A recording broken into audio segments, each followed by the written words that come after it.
Good morning, everyone. Welcome to another episode of Black Mental Health Matters. I'm your host today, Sarissa Brown, and I have Carla Carlisle here with me this morning. And Carla, do you want to introduce yourself? Sure, I'd be happy to. Hey everyone, my name is Carla Carlisle. I am an author, a TEDx speaker, and a child and mental health advocate. Okay. Do you mind explaining the work you do and the experience you have with working with children with anxiety and or depression?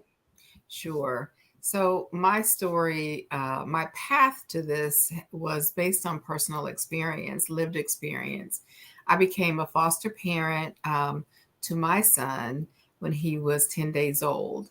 And at 6 months, he was given back to his birth parents. And I just decided because of the circumstances they were in that I wanted to stay connected and try to support the family. And the long story short is it was about a decade of, you know, him experiencing a lot of trauma and then me seeing what the impact of that on his mental health that had me go for custody. And then, I had to learn how to take care of him, how to parent him. When you have a child that experiences a lot of trauma, you see things like anxiety, depression, could be ADHD. There are PTSD. There are a number of different things that you could see. And we experienced almost all of those. So it was important for me to get educated to be able to help others because for me, I have degrees on the wall. I have, a plethora of experience and education, but none of that mattered Mm, when it came to taking care of my son because I just was not prepared.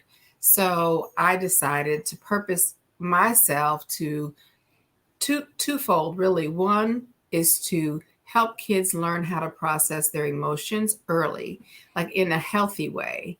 So giving them options to learn easy, like they start building their mental health toolkit. And then the other is to help caregivers of children with mental health conditions, because if we're not okay, we can't really take care of our kids.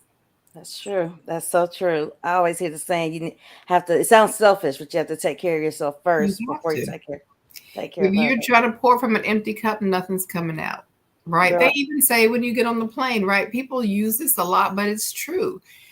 You cannot save someone if you have no oxygen yourself. So mm, it's not about being selfish.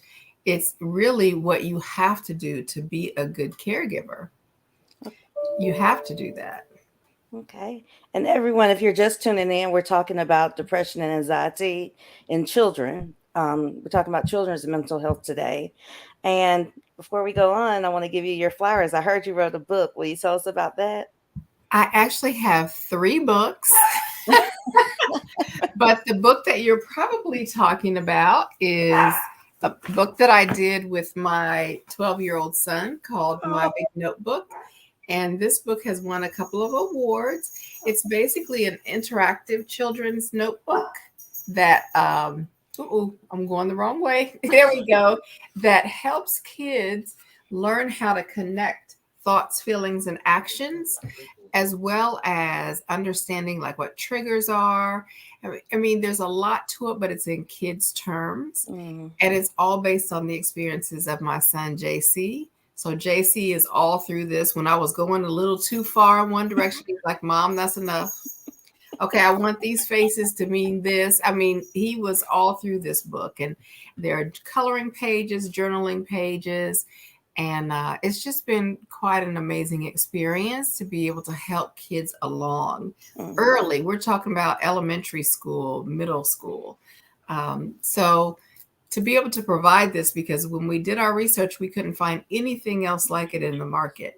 Mm, And so I don't know in all countries, but in the United States, we use like composition notebooks. mm-hmm. And so that's what this is supposed to resemble. So the child can have this as discreet as they want, or as out in the open as they want, because not everyone feels comfortable, working through things about feelings. But the goal is through books like this and just activities like we're doing now is to normalize the fact that there are times we all have something that we have to deal with. And it may be an ongoing, lifelong kind of Mhm. thing, or it may be situational. So, as a person who has experienced situational anxiety and depression, Mhm. I can say I know those feelings as an adult with a strong foundation, with a support system.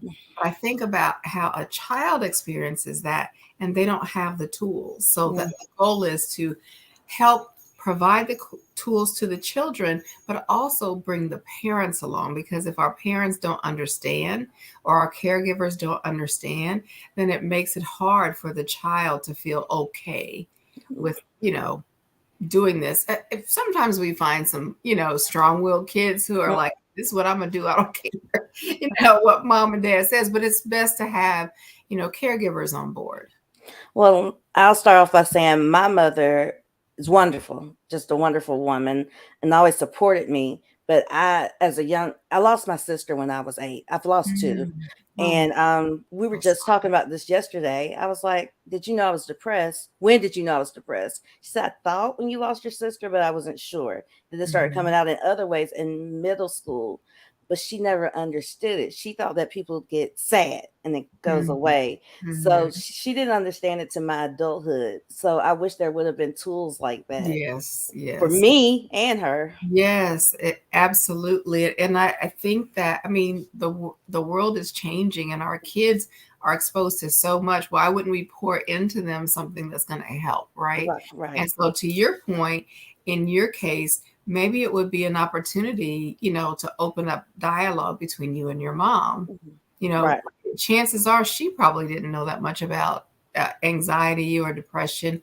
Let the person have a nice little cry and they're okay, because they're all different. Like, if we think about it as a continuum, Mm-hmm. there is the sad, and then there's, all the way down to the deepest, darkest depths of depression and suicidal ideation, and all kinds of other things can come around.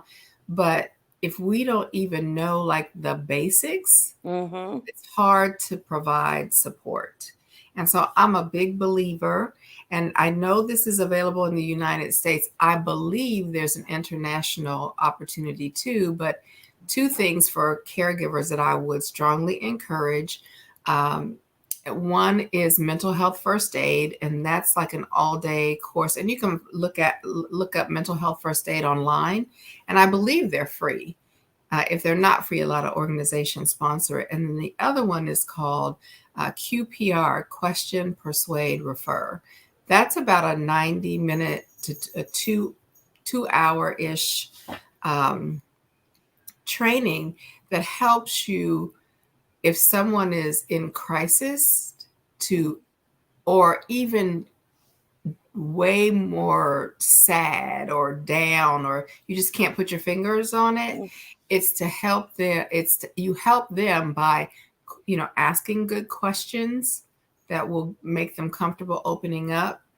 Um, Persuade them that, hey, this is okay. It's okay not to be okay. Mm-hmm. And also to open them up to the thoughts of getting some help. Like, Right. hey, and I'll go with you, I'll help you. And then refer is to find, the right, or at least, some options for the person. But it's like a 2 hour training. And so those two things I would really recommend, and maybe we can provide some information about those. I'm not sure if it's international. I know it's available in the States, but I think at least mental health first aid is. Okay. But I went on and on and on. That's So okay. I'll I, let you because I loved it. I enjoyed I'm it. very passionate about this, if you can't tell. No, I was enjoying it, and I'm sure the audience was also. But you mentioned starting with the basics. So not everybody knows what depression and anxiety is. Do you mind explaining those two and the difference? Sure. So, anxiety is that ongoing, well, let me take that back. Like I said, it could be situational or it could be ongoing, but that sense of worry or panic. I mean, there are different extremes, right? it can be from, you hear people say, oh, I had a panic attack, where you almost can't breathe. It's very stressful. The person may need, could even like pass out. It could be bad, really like that. At the same time, it could be, I'll give an example. My dad, he's 91. And if you tell him something, he's going to come up with every possible negative scenario possible. And he'll just worry and worry and worry. And once you alleviate one thing, something else pops up in his mind. And at 91, he's not interested in therapy or anything like that. He's interested in just being who he is and enjoying his golden years as much as he can. So we try to learn how to work with that. With depression, it's way beyond sadness. It's almost like people have described it like feeling like they're in a black hole or like in a tunnel and they can't really see the light. Again, it can be situational. Like I'll give an example, my own life, going through that decade of trying to gain custody of my son, make sure he was safe and all these things. I was so depressed. I was isolated. I felt really alone and like no one understood, what I was going through. But that was based on a situation. Once I addressed the situation and learned how to self-soothe and cope with my own feelings, then I was able to kind of pull out of that. But depression and anxiety can be lifelong challenges. People find relief through medication and therapy. I don't think medication is for everyone. And some people find it through like homeopathic solutions. And I'm a supporter of that. I just believe that whatever works for the person. And you can hear real life over here. This is my 12-year-old co-author over here sneezing. So. Bless you.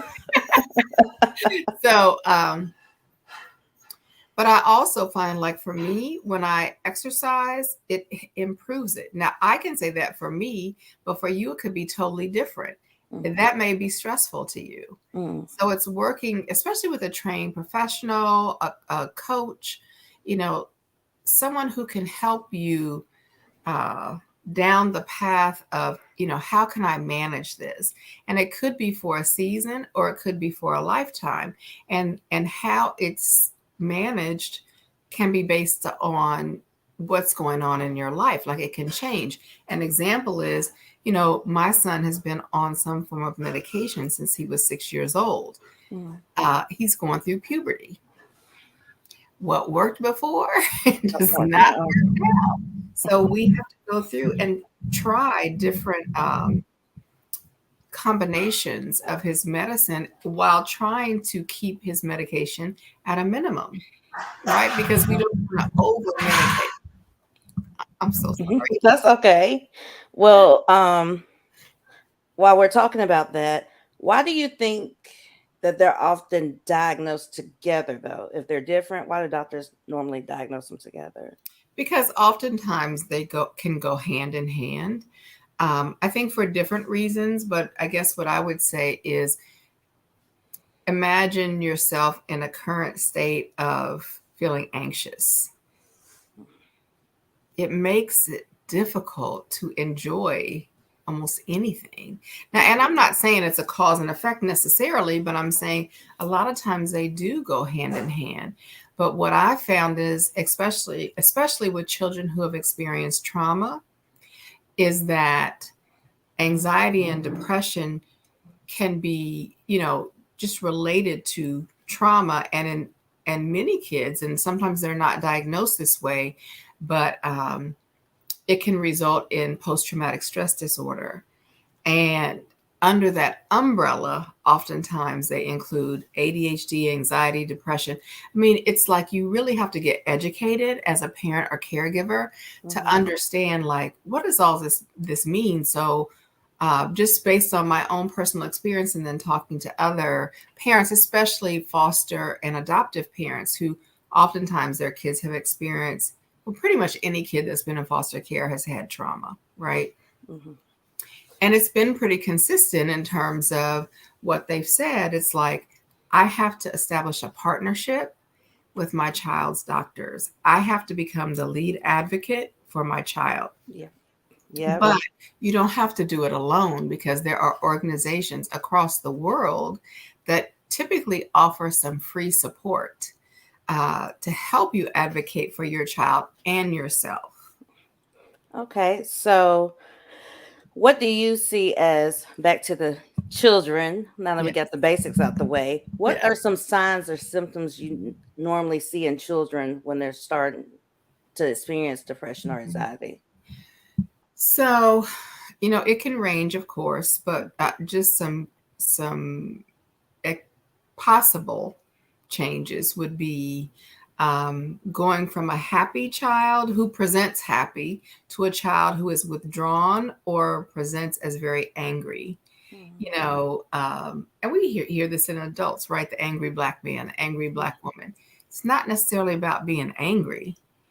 It could be, well, first of all, as Black people, we've been through so much. Sometimes we're just tired. But Right. as a kid, we haven't experienced all that yet. But this whole concept of people of color, especially Black people, African American, African, it's like, oh, they're so angry. Even with kids, oh, that's an angry kid. It's chances are there's something behind that anger. And then a lot of times there are, kids who withdraw and isolate. What I would say is, if your child, what can seem like their personality is changing, but it's probably really just their behaviors. If their behaviors start to change, especially dramatically, I would consult a professional. And I say that because it could be anything from being bullied to who knows what. And so getting a diagnosis is one thing. And sometimes I think we get diagnoses without all the facts. And so again, as an advocate, you really have to step up and step out and ask probing questions. I want to give you a quick example. And this is about advocating for your child. My son has had a number of psychological evaluations just over the years. And so we just had a reassessment in this past year. And I'm reading through the report and I see another child's name. And this is not uncommon, because I've talked to a lot of parents and foster parents and parents of kids who are, dealing with mental health challenges. And the assessor, who was a psychologist, admitted that she did a copy and paste, but she said, oh, that's very common. And I said, so is this about Darian or is this about my kid? And so as we talked and as I looked at her diagnoses, because they update the diagnoses when they do these reassessments, and one of the things she listed was borderline intellectual disorder or some functionality or something like that. And I was like, hold on, this kid is smart. What do you mean? And so as we go through, and I asked to speak to her. And as I talked to her, she was like, well, let me look back at his records.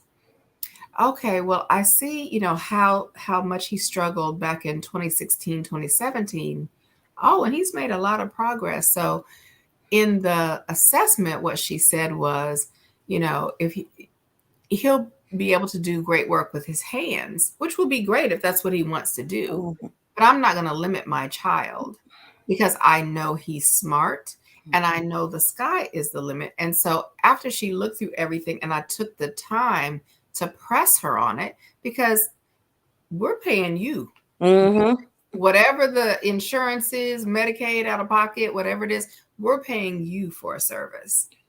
So as a parent, I don't have to be abrasive, but I need more information because I don't agree with what I'm reading. Right.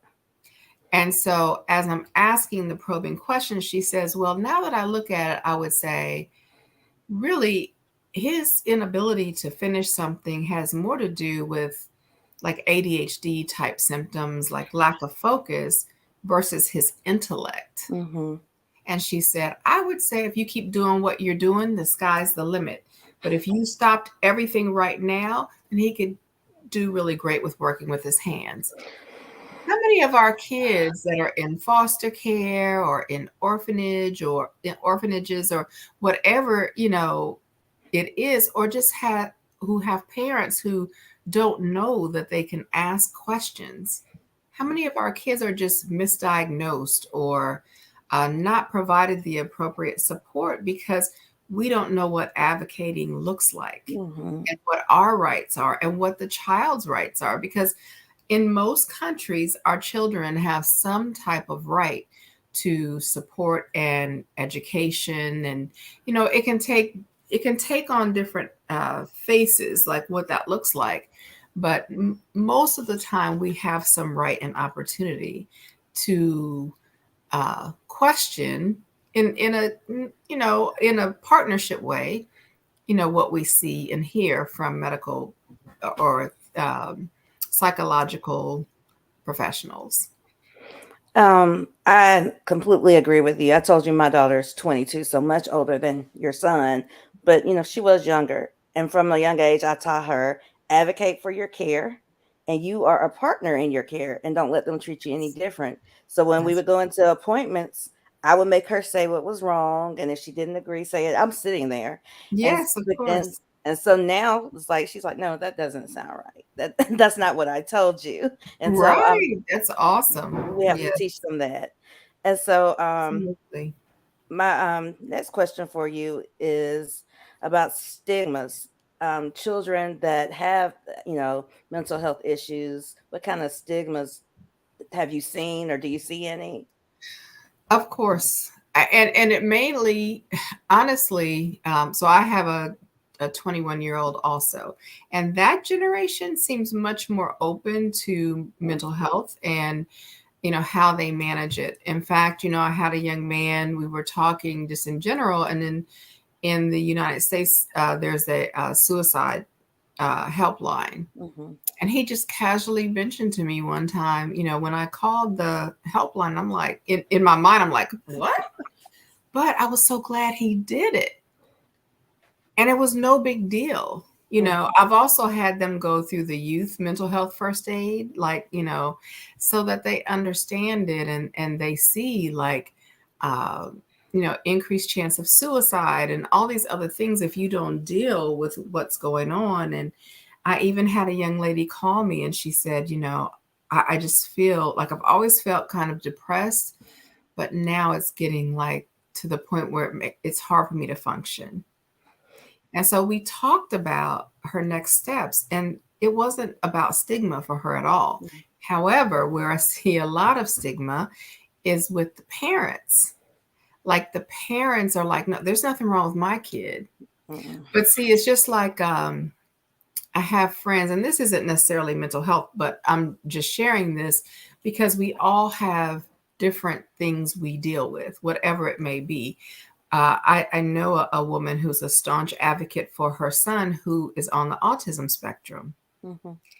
And she says autism is his superpower. I mean, I've seen t-shirts and posters with that kind of thing, but it is because he's so creative and he's so artistic and all these things. So I think if we embrace um, the things that we're dealing with and recognize that at some point in time, all of us are going to be in a place where we're not okay. And so if we accept that, because we know 1 in 5 adults is dealing with a mental health challenge at any given time. That's right. They say with the pandemic, it's more like 1 in 2. Think about our kids, especially our young kids, or even the kids. Think about the kids who were sent home from school uh, in their last couple of years and never saw their peers again, Mhm. until graduation and a drive-through. What about the kids who started kindergarten and first grade online? You Yeah. know, think about the kids just being out of the structure of a school system, what that feels like to go back. I mean, so many schools have talked about the challenges, uh, just dealing with behavior issues, but like I've experienced, If you only look at behavior, you're going to miss the point. If you look at what's behind the behavior, then we get to something that's really going on. And a lot of times it is a result of, we can say trauma. We can say, hey, this child is just overwhelmed. The child is experiencing anxiety, depression, whatever that looks like. I mean, there has to be a diagnosis, but we can't just say like, oh, they'll get over it, because that's not how it works. And we don't want to hide it, because if we hide it, then it 9 times out of 10 is going to escalate. Mm-hmm. We don't have positive outlets, if we don't learn coping skills, if we don't have those things in our toolkit, then it makes it really hard as a child gets older, because at some point, when the kid is no longer a cute little kid, then all the focus is on behavior. That's a bad kid. That's an kid. Oh, that's a thug. Mm-hmm. Whatever that looks like. And so, as parents, as caregivers, we want to help our kids with a team of support. And that doesn't mean, if you needed to be private, but get your support system you can speak openly with. And you were just talking about how they, title kids, that's a thug, that's a bad kid. In my case, she's fast. So Yes. what difference do you see between males and females, well, girls and boys, in the way they're treated and diagnosed? Do you see any difference? Well, our Black boys, first and foremost, are almost always, the 3 diagnoses are ADHD, anxiety, and depression. And that may be accurate, but I think, if we know to get like the right assessments, and I'm sure this assessments are different in different countries, but there are like some basic ones that a licensed professional would be able to help with. And I think that's one of the things. And then again, as the child's advocate, you just have to keep asking questions. Mm-hmm. And then as far as girls and boys, as what I have seen is that a lot of times girls are either fast Mm-hmm. or they're withdrawn, very withdrawn. With boys, it's more on the aggression side, but there are young men, young boys who withdraw also and feel very, very isolated. So, I think it just depends on the individual, but I think, you could see some trends in terms of girls versus boys. Okay, which leads us to race. You just mentioned Black. I advocate for, Black mental health care, Mhm. but also, do you see any disparities in race as far as our mental health care? Yeah, And hold on one second. Well, and the children. Well, do you see absolutely. disparity in race and our children in mental health care? I do. Uh, well, let me make sure I understand the question you're asking. Okay.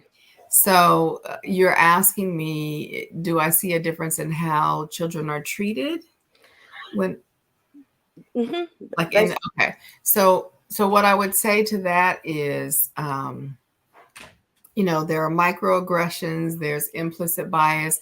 You just have to be aware and again, ask questions, because when I walked into the assessment for my son, the reassessment, the same assessor who had a different boy's name in the assessment also said, so you're his foster mom, right?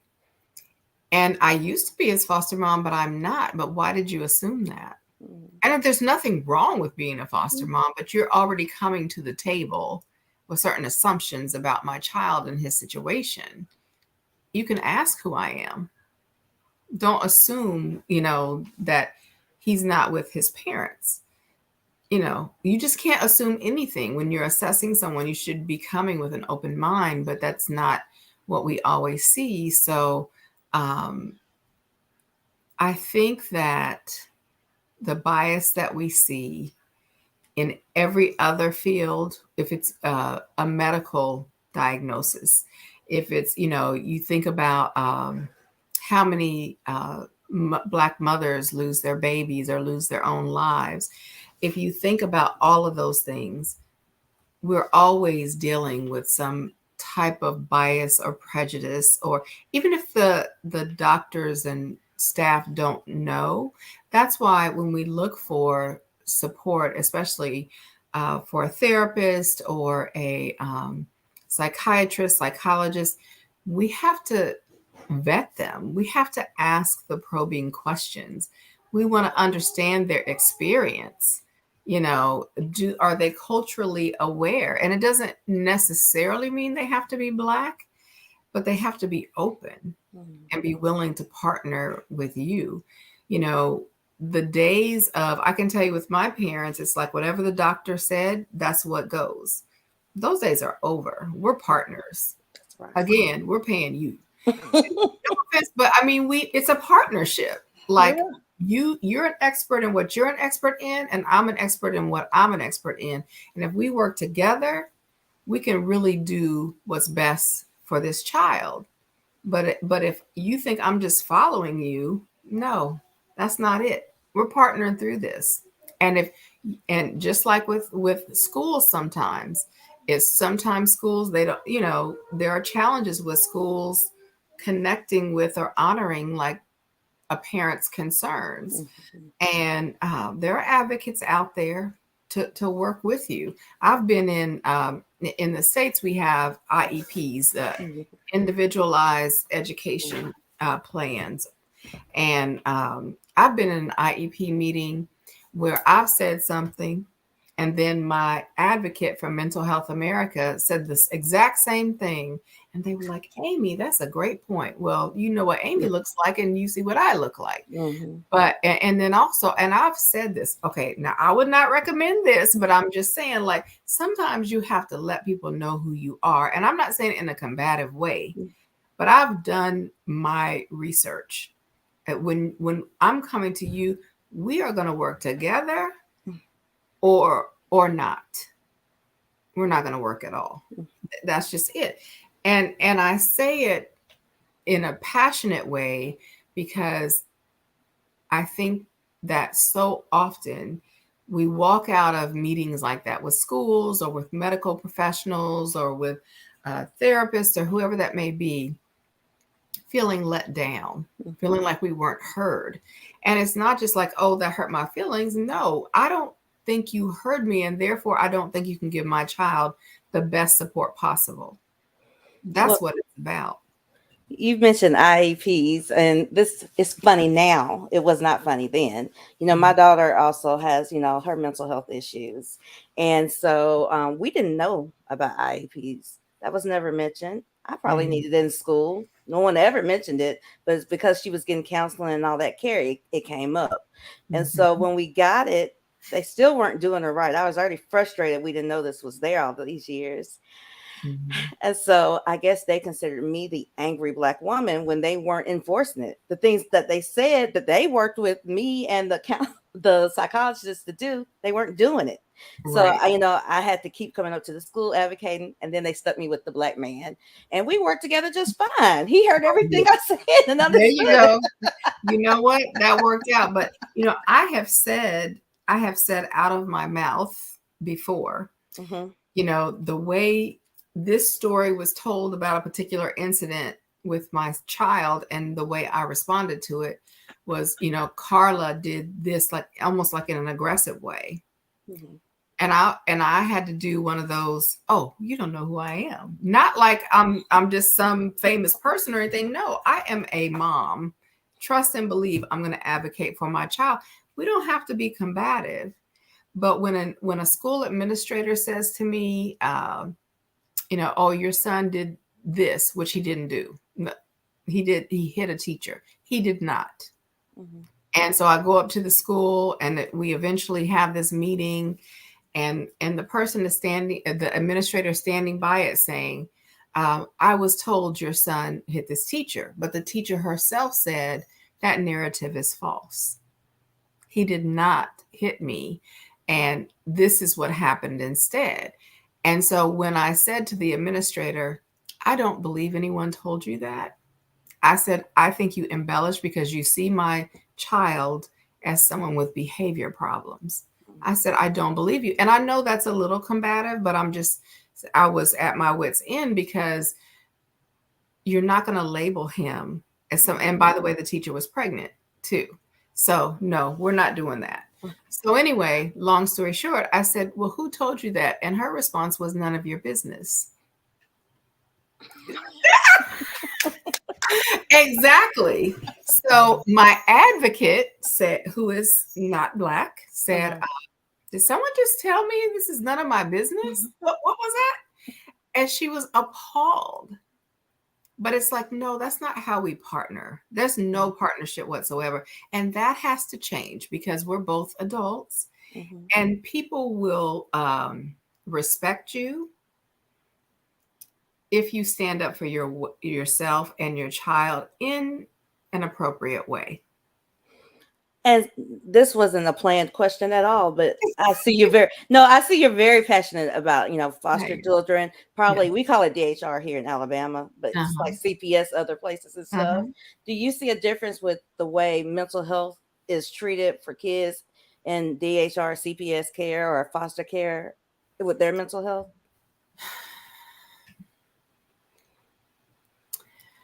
I'm going to say it depends. I have seen it where, yes, there was a, again, the angry Black kid and a child being labeled just bad versus someone who is saying like, we think this kid has been through a lot. Now, doesn't mean that it doesn't happen with our children of color, our Black kids.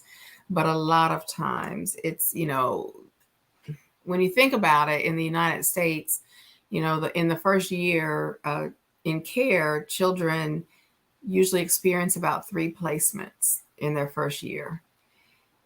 And over their lifetime in foster care, the average is 7 placements. What is that child supposed to feel?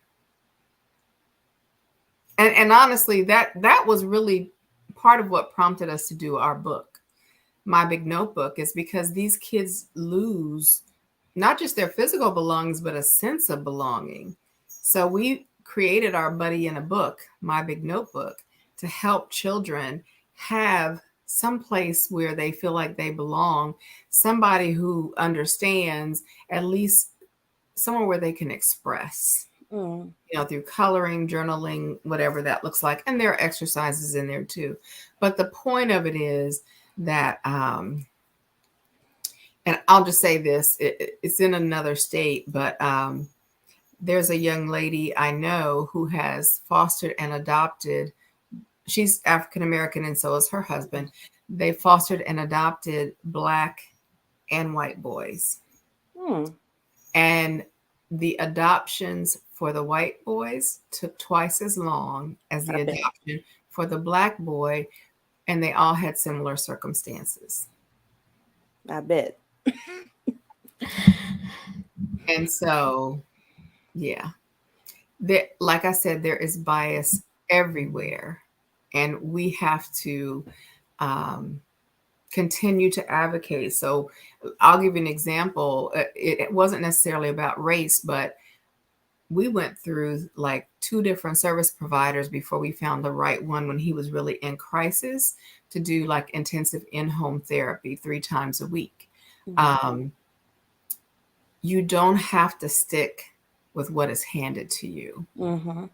And I will, if you can't tell, I'm an outspoken person, all of those things. But there was a time when I was dealing with my own anxiety and depression that I was withdrawn and quiet and kind of like a doormat. But I had to learn, like, hey, I've got to get myself together to be able to parent this child and to get him to the point of being a healthy, productive adult. So I have to be together. So I know the purpose of this session is to talk about children's mental health, but I would be remiss if I didn't say parents, caregivers, guardians, we have to take care of ourselves. Mhm. That includes our mental health. So if you pray, if you meditate, if you, whatever you do for self care, do that. Mhm. Because if you don't do that, you can't really be there for your child in the way you want to. And as my therapist said for 8 years, Carla, this is not a sustainable model. You are on empty all the time. And by the time I got custody of my child, I was 40 pounds overweight. I was over $100,000 in debt. I had isolated myself. I was a hot mess. And now I have this child that I'm now legally responsible for, what I wanted all along. Mhm. And what am I going to do? So I had to start leaning on that support system. We all have to do that because none of us can get through this thing on our own. We just can't, Okay. you know? You just spoke to me. But Share with you, I have a new book out. It's okay. called The Compassionate Companion. And this is really for anyone who is parenting a child that's experienced trauma, but it's specifically for people who are interested in becoming a foster parent or an adoptive parent. And it's basically everything I wish I had known when I entered into the process, but I didn't. And a big part of that is taking care of myself and getting educated on trauma and kids and the impact it has on kids. And an example of that would be we have seen that kids that experience trauma often have developmental delays. And what that means is, hey, they could be smart as I don't know what, but maybe like my son, he couldn't tie his shoe until he was 8 years old. So his gross motor skills and his fine motor skills develop later than most kids. There are a number of different ways it can present, but oftentimes, especially with boys, they get angry when they can't do what their peers can do. But it presents as anger, but it's really like fear. It doesn't feel good to not be able to do what your peers can do. And sometimes kids get teased about it also. And it's not a good feeling. But if we look at, and I can share with you graphics of a child who has experienced like neglect or abuse, their brain versus a child that's had like a quote unquote normal childhood, you'll see like in the learning and self-regulation centers, they're not developed for a child that's experienced like trauma and, just really, it could be a death in the family. It could be an accident. It could be, domestic violence. It could be a bullying in school, who knows what. But there are developmental delays. And then the amygdala, which is the, fight, flight, freeze center, like I'm going to protect myself. It's unconscious, but that thing is working overtime. So how can you go from feeling anxious and feeling down and wondering where you fit in and where you belong to being a productive, focused kid in school? It's very difficult to do that. So That is go true. on and on. What I've gotten lost, Carla. Sorry. It's okay. I get so into what you're saying and then I get lost. What Well, are I some think that's a good thing. yeah. What are some misdiagnoses though that you often see with our children? Well, I think we talked about ADHD. I think the go-tos are ADHD, anxiety, and depression. And that may or may not be accurate.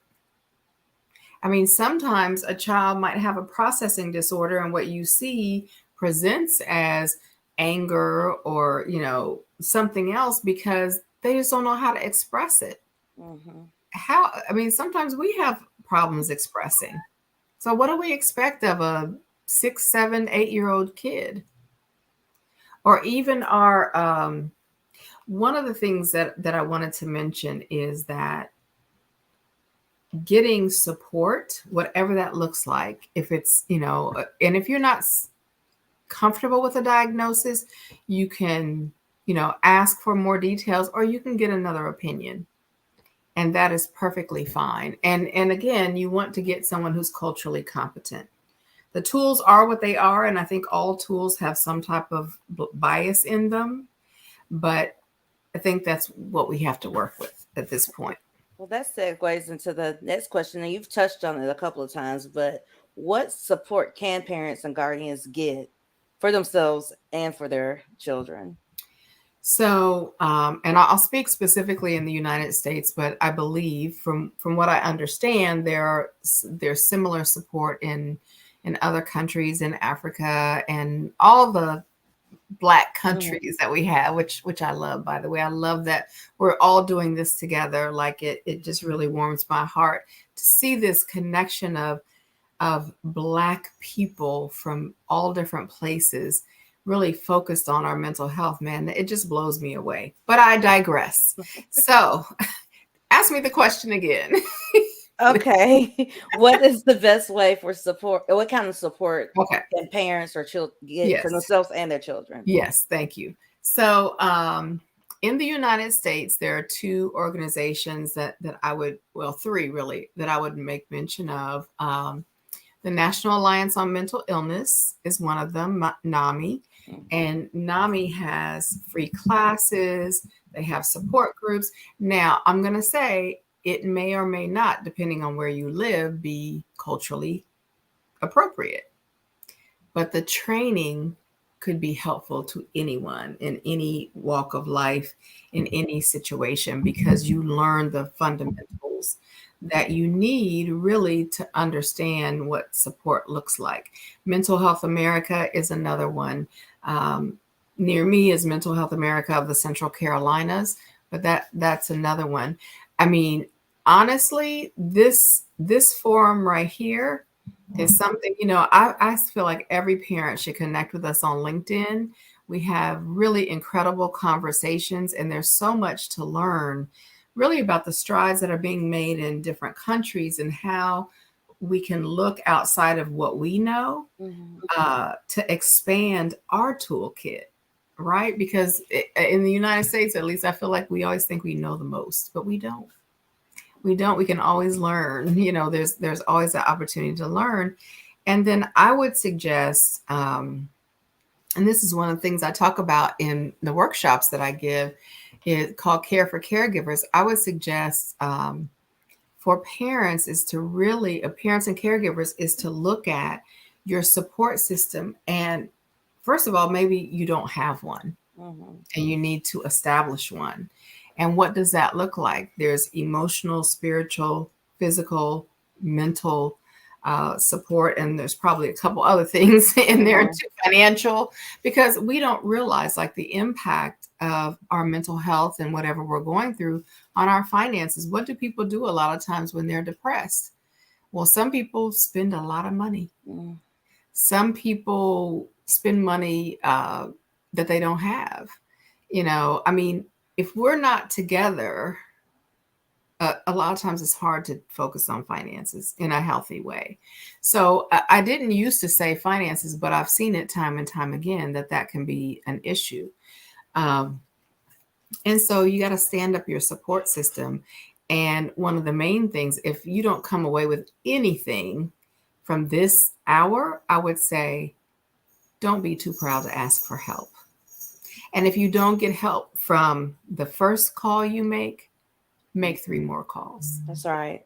Do not give up, because you deserve that support and your child deserves that support. And here's the other thing about a support system. It's not stagnant. If you find that some relationship is no longer working, in terms of, so here's an example. There are friends or family members that we have that think they get it, right? And you just need to spare the rod, spoil the child. You need to do all these things. But if you're talking about mental health, that's not necessarily what's going to work. You can't beat a mental health condition out of a child. You can't discipline a mental health condition out of a child. You have to learn how to manage it and how to help them manage it. And with that, you need tools. So if you have this loving person in your life who knows better, but they're not educated on mental health, so I say knows better in kind of air quotes, well, it doesn't mean they have to leave your life, but they leave your support system for this. And so you can change your relationship with that person. Like, hey, I really appreciate your support, but you don't have to talk to everybody about what's going on. But you don't want to talk to just the people who are going to be your cheerleaders. You want people who are going to challenge you in a constructive way. And so don't be afraid to adjust like quarterly. Revisit your, I knew it was going to happen. Revisit your support system. It has to evolve as life changes.